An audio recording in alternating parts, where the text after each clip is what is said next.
Hello friends, तो स्वागत है आपका इस चैनल में स्टडी विथ राहुल यादव में। तो इसके पहले हम पढ़े थे भाग 2 नागरिकता पढ़े थे। आज हम पढ़ेंगे भाग 3 मूल अधिकार। क्या पढ़ेंगे? भाग 3 मूल अधिकार। तो भाग 3 मूल अधिकार पढ़ने से पहले हम भाग 2 नागरिकता को क्या करेंगे, एक बार रिवाइज कर लेते हैं। भाग 2 क्या है? नागरिकता है। एक बार हम रिवाइज कर लेंगे।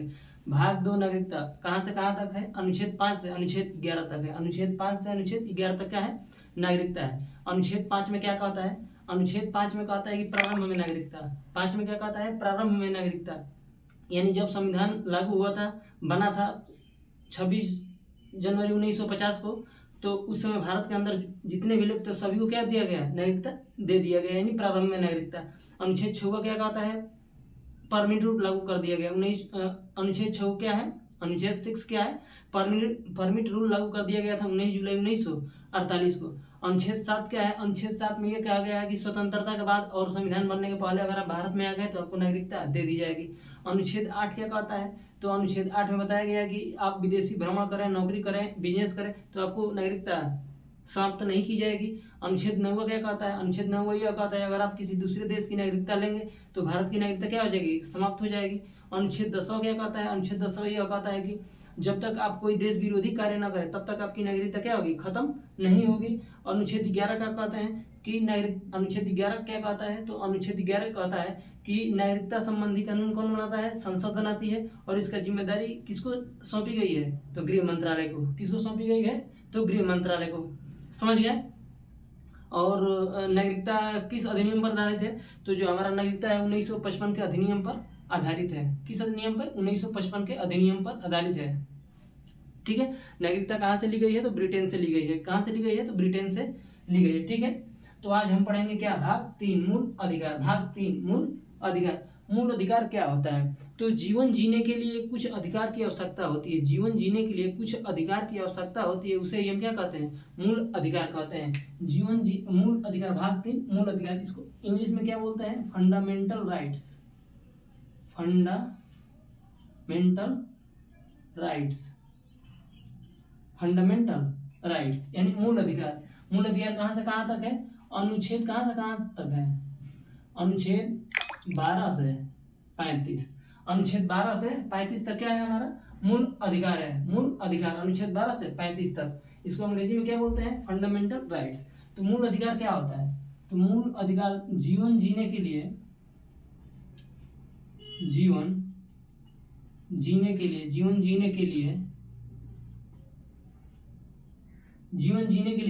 कुछ अधिकार की आवश्यकता होती है। कुछ अधिकारों की आवश्यकता होती है। क्या होती है? आवश्यकता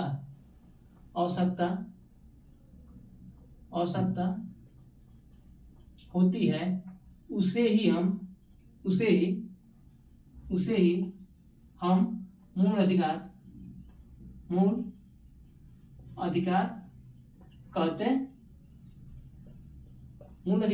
कहते हैं। यानी जीवन जीने के लिए कुछ अधिकारों की हमारे आवश्यकता होती है, उसे हम क्या कहते हैं? मूल अधिकार कहते हैं। मूल अधिकार हमारा नैसर्गिक होता है। क्या होता है हमारा? मूल अधिकार नैसर्गिक होता है। नैसर्गिक होता है। मूल अधिकार हमारा क्या होता है? नैसर्गिक होता है। नैसर्गिक मतलब जन्म के बाद मिल जाता है। या क्या होता है? जन्म के बाद मिल जाता है। जन्म के बाद मिल जाता है। क्या होता है? नैसर्गिक होता है, जन्म के बाद मिल जाता है। मूल अधिकार कहाँ से लिया गया है? तो मूल अधिकार हमारा कहाँ से लिया गया है? मूल अधिकार हमारा अमेरिका से लिया गया है। कहाँ से? अमेरिका से लिया गया है। कहाँ से लिया गया है? अमेरिका से। US, United state of America. यानी मूल अधिकार कहाँ से लिया गया है? तो हमारा अमेरिका से लिया गया है। समझ पा रहे हैं? ठीक। मूल अधिकार को हम मैग्ना कार्टा भी कहते हैं। मूल अधिकार को क्या बोलते हैं? Magna carta. मूल अधिकार को मैग्ना कार्टा बोला जाता है। क्या बोला जाता है? Magna carta. मूल अधिकार को ही क्या बोला जाता है? Magna carta. क्यों? क्यों बोला जाता है? क्योंकि यह हमारी मूल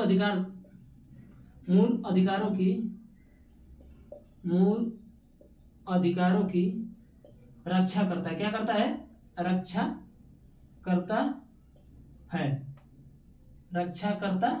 है। ठीक है, यानी मूल अधिकार को क्या बोला जाता है, मैग्ना कार्टा ही बोला जाता है, क्योंकि ये हमारे मूल अधिकार को रक्षा करता है। ठीक है, कहाँ से लिया गया है, तो अमेरिका से लिया गया है। यह क्या होता है, नैसर्गिक होता है, जन्म के बाद मिल जाता है। जीवन जीने के लिए कुछ अधिकारों की आवश्यकता होती है, उसे यह मूल अधिकार कहते हैं। अब देखिए, मूल अधिकार को निलंबित कौन कर सकता है, मूल अधिकार को निलंबित कौन कर सकता है, तो मूल अधिकार को निलंबित कौन कर सकता है, तो राष्ट्रपति। निलंबित कौन कर सकता है, राष्ट्रपति क्या कर सकते हैं, इसको निलंबित कर सकते हैं। जैसे देश में इमरजेंसी हो लग जाए तो जो हमारे मूल अधिकार है उसको निलंबित कौन कर सकता है, तो राष्ट्रपति। निलंबित कौन कर सकता है, राष्ट्रपति। और प्रतिबंधित कौन करता है, प्रतिबंधित कौन कर सकता है, मूल अधिकारों को प्रतिबंधित कौन कर सकता है, तो मूल अधिकारों को प्रतिबंधित कौन कर सकता है, संसद करती है। कौन करता है, संसद क्या करता है, प्रतिबंधित कर देता है। ये जो निलंबित होता है ये कुछ समय के लिए होता है, जैसे इमरजेंसी हो गया तो कुछ समय के लिए क्या कर दिया जाएगा, राष्ट्रपति निलंबित कर सकता है। और प्रतिबंधित क्या होता है, ये हमेशा के लिए होता है। प्रतिबंधित क्या होता है, हमेशा के लिए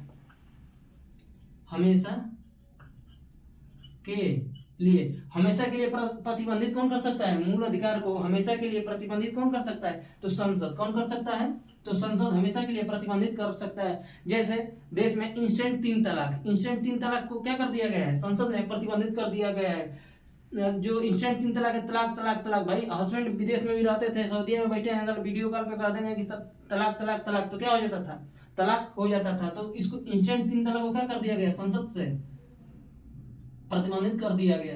इंस्टेंट 3 तलाक है, इंस्टेंट 3 तलाक को क्या कर दिया गया है, प्रतिबंधित कर दिया गया है। क्या कर दिया गया है, प्रतिबंधित कर दिया गया। कौन प्रतिबंधित करता है, तो संसद। कौन करता है, तो संसद। अब यहाँ जो हमारा मूल अधिकार है, मूल अधिकार का रक्षा कौन कर सकता है, कौन करता है, तो मूल अधिकार का जो रक्षा है, मूल अधिकार का जो रक्षा है वो रक्षा कौन करता है, तो मूल अधिकार का जो रक्षा है वो हमारा कौन कर सकता है, कौन करता है, तो हाई कोर्ट और plus supreme court. High court और सुप्रीम कोर्ट, हाई कोर्ट और सुप्रीम कोर्ट क्या कर सकते हैं, रक्षा करता है। ये सुप्रीम कोर्ट अनुच्छेद 32 के तहत और हाई कोर्ट अनुच्छेद 226 के तहत, ये आगे बताएंगे। ठीक है, यानी जो अनुच्छेद 226 है, अनुच्छेद या आर्टिकल 226 के तहत क्या कर सकता है, हाई कोर्ट हमारा रक्षा करता है मूल अधिकार, और जो सुप्रीम कोर्ट है अनुच्छेद 32 के तहत मूल अधिकारों का रक्षा करता है। ठीक है, यानी कि भाग 3 क्या है हमारा, एक बार फिर से देख लेते हैं। भाग 3 क्या है हमारा, मूल अधिकार। मूल अधिकार कहाँ से कहाँ तक है, अनुच्छेद 12 से 35 तक। मूल अधिकार को अंग्रेजी में क्या बोलते हैं, फंडामेंटल राइट्स। ठीक है, जीवन जीने के लिए कुछ अधिकारों की आवश्यकता होती है, उसे हम क्या बोलते हैं, मूल अधिकार कहते हैं। मूल अधिकार क्या होता है, नैसर्गिक होता है। नैसर्गिक मतलब जो जन्म के बाद क्या होता है, मिल जाता है। और जो यही जो नागरिक है, नागरिकता कब मिलता है, तो 18 वर्ष के जब हो जाएंगे उसके बाद मिलेंगे, उसके पहले आप कोई दिक्कत नहीं है। ठीक है, अब वोट डालने का जो अधिकार है वो 18 वर्ष के बाद ही मिलेगा, यानी नागरिकता का अधिकार जो है 18 वर्ष के बाद मिलता है। लेकिन ये जो है मूल अधिकार कब मिल जाता है, नैसर्गिक होता है, जन्म के बाद ही क्या होता है, मिल जाता है। ठीक है, कहाँ से लिया गया है, अमेरिका से लिया गया है। मूल अधिकार कहाँ से लिया गया है, अमेरिका से लिया गया है। इसको मूल अधिकार को क्या बोला जाता है, मैग्ना कार्टा। क्यों मैग्ना कार्टा, क्योंकि यह हमारे मूल अधिकारों को रक्षा करता है। ठीक है, मूल अधिकार को निलंबित कौन करता है, मूल अधिकार को निलंबित राष्ट्रपति कर सकते हैं। निलंबित कौन करता है, राष्ट्रपति कर सकते हैं। प्रतिबंधित यानी प्रतिबंधित हमेशा के लिए हो जाता है। प्रतिबंधित कौन कर सकता है, तो संसद प्रतिबंधित कर सकता है। जैसे इंस्टेंट 3 तलाक को क्या कर दिया, प्रतिबंधित कर दिया। मूल अधिकारों की रक्षा कौन करता है, तो मूल अधिकारों की रक्षा हाई कोर्ट और सुप्रीम कोर्ट करते हैं। हाई कोर्ट अनुच्छेद 226 के तहत और सुप्रीम कोर्ट अनुच्छेद 32 के तहत। ठीक है, मोटा मोटा समझ में आ गया कि मूल अधिकार क्या होता है। ठीक है, तो हम अनुच्छेद 12 से पढ़ेंगे, अनुच्छेद 12 क्या होता है। ठीक है,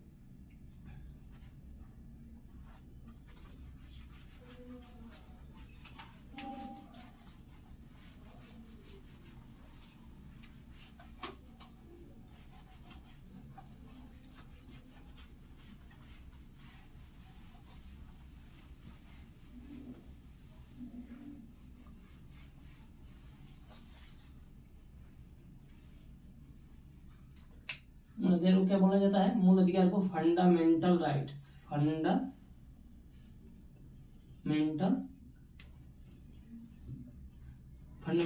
राइट्स। ठीक है, तो आज हम पढ़ेंगे अनुच्छेद, अभी क्या पढ़ेंगे, अनुच्छेद 12। अनुच्छेद 12 क्या कहता है, अनुच्छेद 12 जो है मूल अधिकार का परिभाषा देता है। क्या देता है? अनुच्छेद 12 इसमें परिभाषा दिया जाता है। किसका? मूल अधिकार का परिभाषा। मूल अधिकार का क्या है? परिभाषा दिया जाता है। मूल अधिकार का परिभाषा। मूल अधिकार का परिभाषा। मूल अधिकार की परिभाषा किसमें है? तो मूल अधिकार का परिभाषा किसमें दिया जाता है? अनुच्छेद 12 में। किसमें? अनुच्छेद 12 में। ठीक है। अनुच्छेद 13 क्या कहता है? अनुच्छेद 13 क्या है? 13 अनुच्छेद 13 अल्पीकरण है। अनुच्छेद 13 क्या है? अल्पीकरण। अनुच्छेद क्या है? 13 अल्पीकरण है। अनुच्छेद 13 अल्पीकरण। अल्पीकरण का मतलब यदि हमारा कोई मूल अधिकार है, दूसरे के मूल अधिकार को क्या करे? हनन करे, तो हमारे मूल अधिकार को क्या किया जा सकता है? प्रतिबंधित लगाया जा सकता है। उसी क्या बोलते हैं? अल्पीकरण। अल्पी मैंने कम कर दिया जाएगा, हमारे मूल अधिकार को कम कर दिया जाएगा, रोक दिया जाएगा। यदि हमारा कोई मूल अधिकार है, दूसरे के मूल अधिकार को क्या करे? हानि पहुंचाए, तो हमारे मूल अधिकार को क्या कर दिया जाएगा? प्रतिबंधित कर दिया जाएगा। उसे क्या बोलते हैं? अल्पीकरण। अनुच्छेद किसमें है? तो अनुच्छेद 13 में है। जैसे मान लो कि बोलने की हमें स्वतंत्रता है, आजादी है, तो बोलने का मतलब ये थोड़ी है कि किसी को हम गाली गलौज करेंगे किसी के साथ, नहीं ना भाई। घूमने की आजादी है, इसका मतलब थोड़ी है किसी घर में जाके चोरी करने लगेंगे।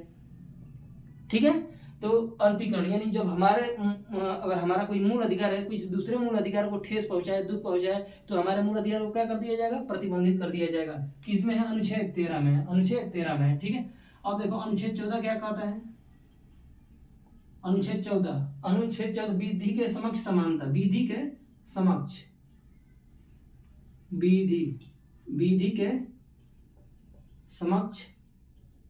समानता। विधि के समक्ष समानता। विधि यानी कानून समक्ष यानी सामने, और समानता यानी समान, यानी कानून के सामने सब क्या है? समान है। इसका मतलब क्या हुआ? अनुच्छेद 14 कहता है विधि के समक्ष समानता। विधि के समक्ष समानता यानी कि कानून के सामने सब वो क्या है? सब क्या है? समान है। कानून के सामने सब कोई क्या है? सब समान है। यह कहाँ से लिया गया है? विधि के समक्ष समानता यह ब्रिटेन से लिया गया है। कहाँ से लिया गया है?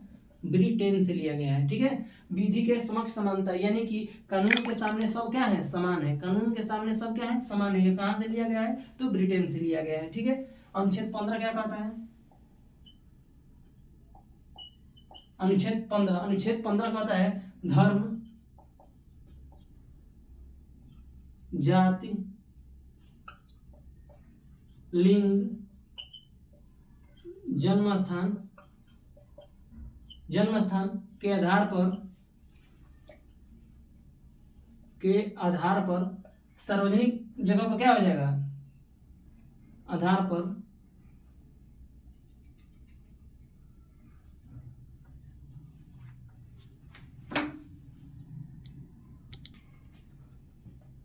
धर्म, जाति, लिंग, जन्म स्थान के आधार पर सार्वजनिक जगह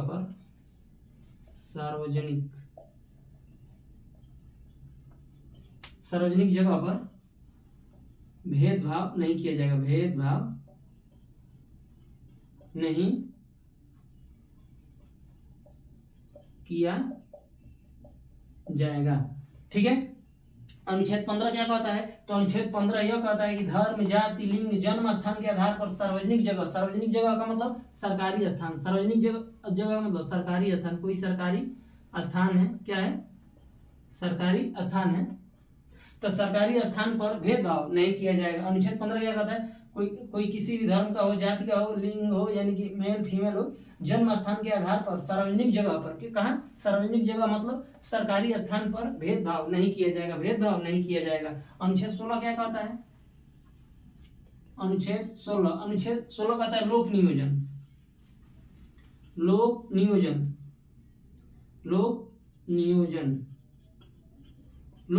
यानी सरकारी नौकरी में क्या है? समानता है। सरकारी नौकरी में समानता है। सरकारी नौकरी में समानता है। सरकारी नौकरी में समानता है। अनुच्छेद 16 क्या कहता है? अनुच्छेद 16 यह कहता है कि लोक नियोजन। क्या कहता है? लोक नियोजन यानी सरकारी नौकरी में क्या है? समानता है। ये ओबीसी, एससी, एसटी को आरक्षण छोड़ के क्या है? लोक नियोजन है। सरकारी नौकरी में क्या है? समानता है। अनुच्छेद 16 क्या कहता है? लोक नियोजन। सरकारी नौकरी में क्या है? समानता है। अनुच्छेद 17 क्या कहता है? अनुच्छेद 17। अनुच्छेद 17 क्या है? अनुच्छेद 17 क्या है? अस्पृश्यता, अस्पृश्यता का अंत है। अस्पृश्यता यानी छुआछूत का, छुआछूत का अंत है। किसका अंत है? छुआछूत का अंत है। अनुच्छेद 17 क्या कहता है? अनुच्छेद 17 कहता है अस्पृश्यता का अंत है, यानी छुआछूत का अंत। अनुच्छेद किसमें है? तो 17 में है। किसे? कि इसे हम छुआछूत का लगाव नहीं रखेंगे, इसका अंत कर दिया गया, अनुच्छेद 17 में लिखा गया है। ठीक है। अनुच्छेद 18 क्या है? कह रहा है अनुच्छेद जो 18 है, अनुच्छेद 18 उपाधियों का अंत है। किसका अंत? अनुच्छेद 18 उपाधियों, उपाधियों यहाँ पे लिख दे रहे हैं अनुच्छेद 18। अनुच्छेद 18 क्या कहता है? जो अनुच्छेद 18 है उपाधियों का अंत है। उपाधियों, उपाधियों का अंत हो जाएगा। ठीक है। अनुच्छेद 18 क्या कहता है? उपाधियों का अंत है। जैसे कि और कोई शिक्षा संबंधी उपाधि है, शिक्षा संबंधी, जैसे कि कोई डॉक्टर लगा रहा है, कोई इंजीनियर लगा रहा है, तो आप ये क्या कर सकते हैं? लगा सकते हैं। लेकिन कोई अगर विदेशी कोई उपाधि आपको लगाना है तो बिना राष्ट्रपति की अनुमति के आप नहीं लगा सकते हैं। ठीक है। यानी अनुच्छेद 18 में कहा गया है कि उपाधियों का अंत हो गया है। अगर शिक्षा से कोई सम्मान मिला है, भारत रत्न है, पद्म विभूषण है, तो आप लगा सकते हैं उपाधि। ठीक है। लेकिन अगर कोई विदेशी आप लगाना चाहते हैं उपाधि, तो बिना राष्ट्रपति की अनुमति के आप नहीं लगा सकते हैं। ठीक है। तो वही कहा गया है अनुच्छेद 18 में, क्या कहा गया है? उपाधियों का अंत है। अनुच्छेद 18 में उपाधियों का अंत हो जाएगा। ठीक है। तो फिर एक बार देख लेते हैं कि भाग 3 में क्या है? मूल अधिकार। मूल अधिकार को अंग्रेजी में क्या बोलते हैं? Fundamental rights. अनुच्छेद कहाँ से कहाँ तक? अनुच्छेद 12 से 15 तक। ठीक। मूल अधिकार कहाँ से लिया गया है? तो मूल अधिकार अमेरिका से लिया गया है। ठीक है। यह नैसर्गिक होता है, जन्म के बाद मिल जाता है। ठीक है। इसे मैग्ना कार्टा कहा जाता है। क्यों? क्योंकि यह मूल अधिकारों का रक्षा करता है। ठीक है। इसे प्रतिबंधित कौन कर सकता है? कौन कर सकता है? तो राष्ट्रपति की संसद। संसद क्या कर सकता है? संसद प्रतिबंधित करता है। और निलंबित कौन कर सकता है? तो निलंबित राष्ट्रपति करता है। कुछ समय के लिए निलंबित कर दिया जाता है। ठीक है। जैसे इमरजेंसी में लग गया। और प्रतिबंधित कौन कर सकता है? तो हमेशा के लिए प्रतिबंधित संसद करती है। जैसे इंस्टेंट 3 तलाक को कर दिया गया, तलाक तलाक तलाक। ठीक है। तो अनुच्छेद 12 में क्या है हमारा? अब अनुच्छेद 12 से 35 तक। अनुच्छेद 12 में क्या है? मूल अधिकारों का परिभाषा दिया गया है। अनुच्छेद 13 में क्या है? अल्पीकरण है। अल्पीकरण, यदि हमारा कोई मूल अधिकार दूसरे के मूल अधिकार का हनन करता है तो हमारे मूल अधिकार पर क्या लग जाएगा? रोक दिया जाएगा। हमारे मूल अधिकार को रोक दिया जाएगा, उसको अल्पीकरण कहते हैं। अनुच्छेद 14 क्या है? विधि के समक्ष समानता, यानी विधि यानी कानून, कानून के सामने सब क्या है? समान है। यह कहाँ से लिया गया है? ब्रिटेन से लिया गया है। अनुच्छेद 15 क्या कहता है? धर्म, जाति, लिंग, जन्म स्थान के आधार पर सार्वजनिक जगह पर यानी सरकारी स्थान पर भेदभाव नहीं किया जाएगा।